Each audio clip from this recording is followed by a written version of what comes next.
Buenos días a todas y a todos, muchísimas gracias por vuestra presencia y a los medios de comunicación que representáis, por atendernos de nuevo. Comparecemos otra vez en nombre de la Plataforma Ciudadana por el nuevo Hospital de la Serranía de Ronda y por una sanidad pública de calidad. Como ustedes saben, el día 18 de septiembre pasado celebramos una manifestación en la ciudad de Ronda, en la que participamos casi o en torno a 1000 personas procedentes de toda la serranía, con el apoyo de los alcaldes de la mayor parte de los municipios de la comarca, para reivindicar una sanidad pública de calidad. Decíamos que una vez llevada a cabo aquella manifestación ciudadana, pues creímos que era importante poner por escrito todas las reivindicaciones de una manera más concreta y más detallada y hacer una carta al consejero de Salud y Familia, señor Aguirre, pidiéndole una reunión con él y con sus asesores por parte de la plataforma para tratar con detalle todos estos temas y explicarle las posibles soluciones que a nuestro entender se les pueden dar. En ese escrito le hacíamos al consejero una breve introducción donde le explicamos las características de esta comarca, tanto desde el punto de vista geográfico como socioeconómico, destacando evidentemente el alto índice de paro, la baja renta per cápita, la avanzada edad de los ciudadanos, la media, la dispersión geográfica y las malas comunicaciones internas y externas, lo cual interfiere bastante en la atención sanitaria, especialmente en los traslados y en los desplazamientos de las personas enfermas. Y también le hacíamos una breve historia de nuestra plataforma desde que en el año 98 comenzamos a reivindicar la construcción del nuevo hospital, y ya decíamos entonces que cuando este nuevo hospital fuera una realidad, que se destinaran los terrenos y las instalaciones del viejo hospital remodelada a un centro hospitalario público sociosanitario. Bien, pues atendiendo a los problemas que le hemos referido al señor consejero en ese escrito, referente a la atención primaria, destacamos las listas de espera que se están alargando de modo intolerable, llegando a sobrepasar los 10 días en algunos casos, lo que supone no solamente una sobrecarga para los servicios de urgencia, sino también una situación incompatible con la labor preventiva que debe desarrollar la atención primaria. Se ha intentado en parte paliar esto con las consultas telefónicas,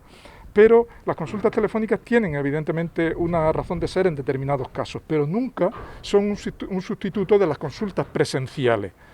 Porque, entre otras cosas, si se eliminan las consultas presenciales o se reducen al mínimo, se puede caer en errores diagnósticos. Esta es una de las reivindicaciones, por ejemplo, que lleva a cabo hoy, en estos días, el municipio de Arriate, y entendemos que con razón, porque no es lógico que la mayoría, según dicen ellos, de sus consultas sean de este tipo, telefónicas. Hoy he oído en los medios de ustedes que el señor delegado territorial de salud no ha querido venir a visitarlos. No entendemos cómo los servidores públicos no van directamente a las fuentes, al pueblo, a los ciudadanos, a oír sus reivindicaciones. Están para servir, no para estar en despacho. Queremos, en ese sentido, solidarizarnos con la ciudadanía de Arriate. En cuanto a la escasez de profesionales, tanto médicos como de enfermería, que padece AP, esto le impide en muchos casos no solo disponer de los tiempos necesarios para dedicar a sus pacientes, sino también, por supuesto, en muchos casos, abrir consultas por las tardes o sustituir bajas por enfermedad o por jubilación, etcétera. Volvemos a lo mismo. Si no se incrementa el número de profesionales de la atención primaria, estaremos siempre con problemas, porque la atención primaria, y más en estas situaciones de pandemia, es el elemento esencial para diagnóstico, para criba, para decidir qué pacientes deben de ser atendidos en el hospital, etcétera, etcétera. Tenemos también quejas en esta comarca, puesto que a ella nos estamos refiriendo, en el Valle del Genal. Las poblaciones de Jubrique, Genalguacil y el Colmenar se quejan de que varios días a la semana están sin médicos. Debido posiblemente a los problemas que están atravesando los trabajadores de Salud Responde, situación que reconoció el propio consejero hace 2 días, y que él mismo reconoció que probablemente haya que duplicar el número de dichos trabajadores, pues con mucha frecuencia el servicio de Salud Responde no responde. Esto es una contradicción, evidentemente. Parece que es una empresa subcontratada. Los resultados de las pruebas PCR para COVID, aparte de escasos, ahora se van a hacer, ya han anunciado masivamente en Ronda, pero hasta ahora se quejaban tanto sanitarios como usuarios de que las pruebas PCR eran pocas las que se hacían y que en muchos casos tardaban más de lo aconsejable, lo que dificultaba el diagnóstico de personas contagiadas, así como el seguimiento de protocolos. Son pocos los centros de salud y consultorios de la comarca que disponen de espacios físicos suficientes e instalaciones adecuadas para mantener la distancia y demás medidas de seguridad en circunstancias epidémicas como las actuales. Muchos de ellos presentan importantes deficiencias en su edificio e incluso en condiciones normales. Aún no se ha restablecido el tan necesario y prometido tercer dispositivo de urgencia y emergencia de atención primaria que tenía su base en el Centro de Salud de Ronda Norte y que fue suprimido en 2008 coincidiendo con el inicio de los recortes en la sanidad. En lo relativo al aislamiento de la comarca de la Serranía, con una distancia en tiempo real a sus hospitales de referencia en torno a 90 minutos, esto hace aconsejable que se instale aquí una base permanente del SAMU, aquí me refiero en esta comarca, en Ronda o en cualquier localidad de ella, de la Serranía, para evitar demoras en los traslados urgentes de pacientes críticos. Esto podría beneficiar no solo a las poblaciones de la comarca, sino también a poblaciones próximas de comarcas limítrofes. Seguimos esperando la tan prometida y anunciada apertura del Centro de Día de Salud Mental. Estamos delante del edificio, aunque no se pueda ver,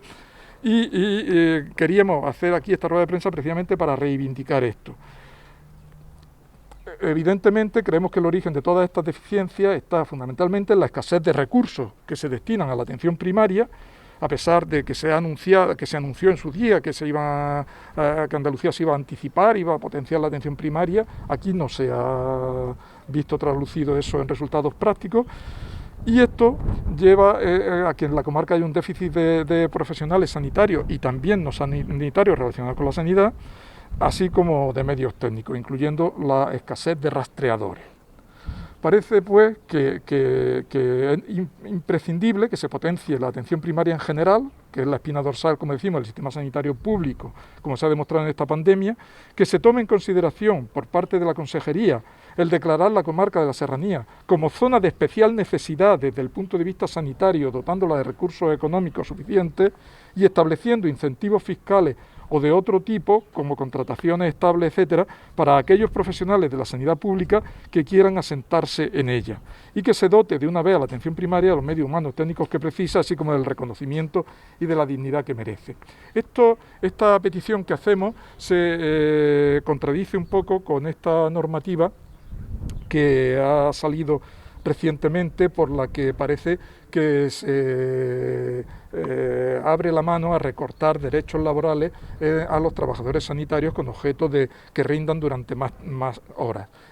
Como lo mismo que decíamos de las consultas telefónicas, tampoco esta es una manera de solucionar el déficit del número de estos sanitarios, porque lo único que puede ocurrir si se exprime más a estas personas que ya están suficientemente estresadas es que lleguen al agotamiento y que tengan que marcharse a otra autonomía o incluso al extranjero, es decir, que la situación empeore. En lo relación a la atención hospitalaria, hemos dividido en problemas funcionales que, al igual que en la atención primaria, el fundamental son las listas de espera, que se han ido alargando en casi todas las especialidades, incluidas las quirúrgicas y de pruebas diagnósticas, creando un gran malestar entre usuarios y profesionales, que también le interfieren mucho estas listas de espera. Ni las consultas telefónicas, como decíamos, ni el desvío de pacientes a otros centros sanitarios, sean públicos o sean privados, creemos que sea la solución a este problema. La única manera de revertir esta situación es incrementando el número de facultativos especialistas y de profesionales de enfermería, entre otros profesionales, que ahora hablaremos, en prácticamente todas las especialidades de nuestro hospital. Ya saben ustedes, porque aquí estamos hablando de problemas problemas que ya vienen de largo y otros que se han creado más recientemente por la situación que vivimos. Pero ya saben ustedes que este verano estuvimos varios días sin guardias localizadas de otorrino o de endoscopias digestivas, que no se ha contratado un segundo oncólogo, que seguimos pendientes de las prometidas y necesarias contrataciones de especialistas, de algún especialista más en las especialidades de dermatología, de neurología, de digestivo, de rehabilitación, de neumología, etcétera, entre otras. También es necesario contar al menos con un reumatólogo, dada la alta prevalencia de esta patología en la comarca y del aislamiento de la misma. La unidad de salud mental a la que antes nos referíamos cuando decíamos que aún no está en marcha el centro de día, tampoco cuenta todavía con un área de hospitalización de pacientes agudos de esta especialidad, como sí tienen otros hospitales comarcales mejor comunicados que el nuestro con su hospital de referencia en Andalucía. Esto pasa necesariamente por aumentar el número de psiquiatras, como es lógico. Medicina interna tiene ahora una sobrecarga de trabajo importante en nuestro hospital, solamente por referirnos a pacientes COVID, según los propios medios de comunicación de ustedes, están en 36 actualmente los hospitalizados. Se precisa ampliar la plantilla hospitalaria de enfermería, de tal manera que la ratio de enfermeras por número de pacientes atendidos sea similar a la media europea, de auxiliares de enfermería también, de fisioterapeutas también, de administrativos y auxiliares administrativos, de trabajadores sociales, etc. Los profesionales de la Unidad de Gestión Clínica de Urgencias y Emergencias consideran que es imprescindible incrementar las plantillas médicas y enfermeras de dicha unidad. Debemos destacar al respecto que tanto en este verano como en los meses de pandemia que llevamos ha sido especialmente dura la tarea de estos profesionales, así como para los MIR que los apoyan por el exceso de horas de trabajo que se han visto obligados a soportar. Recientemente, la UCI, como saben, su situación es crítica porque está al 100%. Nosotros llevamos demandando 12 camas para la UBI en función del número de habitantes de la comarca que son atendidos en este hospital. En junio nos dijeron que se disponían de 8, pero la realidad es que solo hay 6. Parece ser que una reforma, mejoras que había que hacer en la UBI, como extracción de aire, etcétera, incomprensiblemente han empezado esa obra relativamente tarde, según creemos en el mes de septiembre, y eso hace que solamente se cuente con 6 camas. Actualmente, según digo las mismas informaciones que se han publicado, son 5 los pacientes COVID que hay en la UBI más una persona no COVID, con lo cual, pues si esto es así, estamos al 100%. ¿Dónde va un paciente que precise de atención de cuidado intensivo en esta situación? Málaga también está saturada. En fin, es una situación que no debía de haber ocurrido. Esto sin contar las 2 veces que colapsó en el mes de octubre pasado, con pocas semanas de diferencia una de otra, al parecer por cuarentena de sus profesionales, cuya eventualidad no había sido prevista. Todas estas carencias que se acentúan evidentemente en circunstancias especiales como las actuales, sin embargo, en cierta medida se repiten año tras año desde hace bastante, lo que indica que las plantillas estables, las plantillas estructurales, están también infradimensionadas. Y esto es un problema, habida cuenta la dificultad manifiesta para conseguir suplencia en esta área. Por otra parte, las características físicas y las malas comunicaciones de esta comarca hacen que los tiempos de desplazamiento de los usuarios desde los distintos pueblos hasta el hospital comarcal y desde este hasta los distintos hospitales regionales sean quizás los más largos de Andalucía. Esto supone un verdadero calvario, cuando no un riesgo vital, para pacientes graves o crónicos que han de ser trasladados, como ya hemos dicho muchas veces. Pedimos, pues, que se establezcan incentivos en las comarcas más desfavorecidas, como la de la Serranía, para estimular la afluencia y contratación de profesionales sanitarios y acabar con la precariedad laboral. Esto vuelve a estar en contradicción con ese intento de quitar derechos a los profesionales. Que el dinero público dirigido a la salud se destine íntegramente a reforzar la sanidad pública, evitando en lo posible el desvío tanto de pacientes como de fondos del sistema público a empresas o instalaciones privadas. que se incrementen también cuanto antes la plantilla de todos los estamentos profesionales en casi todas las unidades del nuevo Hospital de la Serranía, así como la cartera de servicios para ofrecer más prestaciones y con más garantías y evitar en lo posible los traslados de pacientes a otros centros, tanto para pruebas diagnósticas como para tratamiento. Y sobre todo para acabar de una vez con las listas de espera excesivas, que son una de las mayores lacras del sistema sanitario público. Que se potencie en la Serranía la atención integral a la salud mental y que se potencie también, y más en época de coronavirus, las unidades de salud pública ambiental, dotándolas con medios técnicos y tecnológicos adecuados. En cuanto a los problemas estructurales, hemos hecho dos apartados. Uno referente a la accesibilidad, en el cual hemos vuelto a recordar al señor consejero en este escrito el tan traído y llevado paso elevado peatonal y para personas discapacitadas en silla de ruedas, elevado, que evitaría el paso pintado en el suelo sobre la carretera de Ronda a Algeciras, que tantos riesgos desde nuestro punto de vista conlleva. Saben ustedes que ya en abril de 2017 tuvimos una reunión, representantes de esta plataforma, con la alcaldesa de Ronda de entonces, doña Teresa Valdenebro, y con el entonces presidente de la Diputación de Málaga, el señor don Elías Bendodo, en la sede de la Diputación de Málaga, y que el Ayuntamiento de Ronda se comprometió a través de su alcaldesa a hacer el proyecto de este paso elevado, y el presidente de la Diputación a que la Diputación aportara una cantidad que luego se cifró en 200.000 euros para pagar la construcción. Bien, pues aún sigue sin construirse, 3 años después seguimos en las mismas. Tampoco se ha hecho todavía, se ha llevado a cabo el segundo acceso para vehículos que podría dar seguridad al acceso a las instalaciones del nuevo hospital. Saben ustedes que el invierno pasado, con motivo de las lluvias, se abrieron 2 socavones, uno en cada carril del actual acceso, que afortunadamente no coincidieron ambos en el tiempo, pero de haber sido así se habrían cerrado los 2 carriles y habría habido un bloqueo absoluto del acceso a dicho hospital.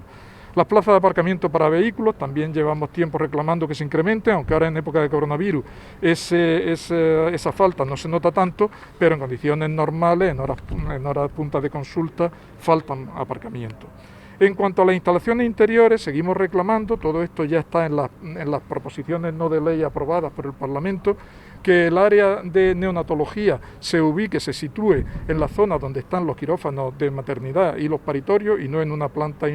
por debajo de la anterior,